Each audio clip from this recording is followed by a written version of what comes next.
اور کشاں کشاں سفر کرتا ہوا یہاں آ پہنچا۔ شہر مدینہ میں پہنچتے ہی کسی نے اسے بتایا کہ حضور تو رحلت فرما گئے، تو وہ بہت زیادہ صدمے سے دو چار ہوا، اور اس کی کیفیت یہ تھی کہ وہ حضور کی قبر انور پہ آ گیا اور قبر انور کی مٹی لے کر کے اپنے سر پہ ڈالتا ہے اور ساتھ روتا ہے، اور اس نے دردناک اشعار کہے، اے وہ مقدس ذات جو اس سرزمین میں دفن ہے، میں آپ کی بارگاہ میں معافی مانگنے آیا ہوں۔ تو وہ یہ عرض کرتا ہوا روتا ہوا وہاں فریاد کر رہا تھا کہ میں تو معافی کے بغیر جاؤں گا نہیں۔ تو صاحب مدارک نے لکھا ہے فنودیا من القبر انہ قد غفر لک، گنبد خضرا سے آواز آئی جا تیرے گناہ معاف کر دیے گئے۔ امام عطبی نے لکھا ہے، کتاب الشامل میں بھی ہے اور بھی لوگوں نے لکھا، تفسیر ابن کثیر مکی کی بڑی معتبر تفسیر مانی جاتی ہے، اور بہت سارے مکاتب فکر کے لوگ اس پر متفق ہیں۔ اور بھی لوگوں نے لکھا ہے کہ حضور کے وصال کے کچھ عرصہ بعد امام عطبی کہتے ہیں کہ میں حضور کے روضہ انور کے قریب بیٹھا تھا کہ ایک شخص آیا اور اس نے حضور کی بارگاہ میں گناہوں کی بخشش اور مغفرت کا سوال کیا، اور اتنی ضد کی کہ جس طرح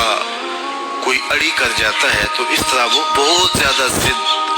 کرتا تھا اور بار بار کہتا تھا یہ تو مستغفرا لذنبی، میں اپنے گناہوں کی بخشش و مغفرت کے لیے آیا ہوں اور اس کے بغیر نہیں جاؤں گا۔ تو وہ اس طرح بات کر رہا تھا، تو امام عطبی کہتے ہیں کہ وہ چلا گیا تو میری آنکھ لگ گئی، جب آنکھ لگی تو حضور کی مجھے زیارت نصیب ہوئی، اور آقا کریم نے فرمایا قم یا عطبی، اے عطبی اٹھو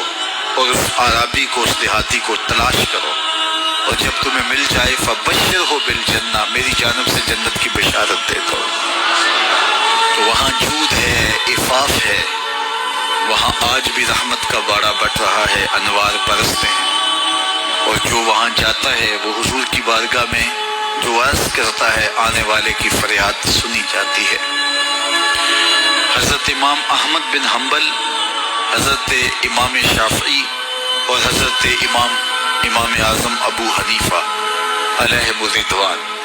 ان تینوں کا قول یہ ہے کہ جو کوئی حضور کے روضے پہ جائے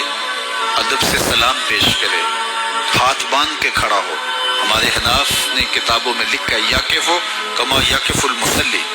جس طرح نمازی ہاتھ باندھ کے دست بستہ کھڑا ہوتا ہے حضور کی بارگاہ میں، یوں ادب سے کھڑے ہوں اور حضور کے روضے کی طرف رخ ہو اور سلام عرض کیا جائے۔ تو یہ تمام کہتے ہیں وہاں جائیں اور سلام پیش کریں، ادب سے حضور سے شفاعت کی درخواست کریں اور کہیں کہ ہم حضور کے روضے کی زیارت کر کے آئیں۔ لیکن امام مالک، امام دار الہجرہ، وہ فرماتے ہیں جب کوئی حضور کے روضے پہ جائے تو یہ نہ کہے کہ میں حضور کے روضے کی زیارت کر کے آیا ہوں، وہ یہ کہے میں حضور کی زیارت کر کے آیا ہوں، اس لیے کہ آقا کریم نے فرمایا من زارا قبری بعد وفاتی فکانما زارنی فی حیاتی، جس نے میری قبر کی میری وفات کے بعد زیارت کی وہ ایسے ہے جس طرح اس نے میری زیارت کی۔ تو اس اذعان کے ساتھ کہ میں حضور کے روبرو کھڑا ہوں اور آقا کریم علیہ الصلوۃ والسلام جو ہے وہ میری فریاد کو سن رہے ہیں اور جو میں کہہ رہا ہوں اس کو سماعت کر رہے ہیں، اور آقا کریم کرم بھی فرماتے ہیں، اپنے غلاموں کی ضروریات کو پورا بھی فرماتے ہیں، چونکہ اللہ نے انہیں قاسم بنایا ہے، اللہ عطا کرتا ہے محبوب بانٹتے ہیں۔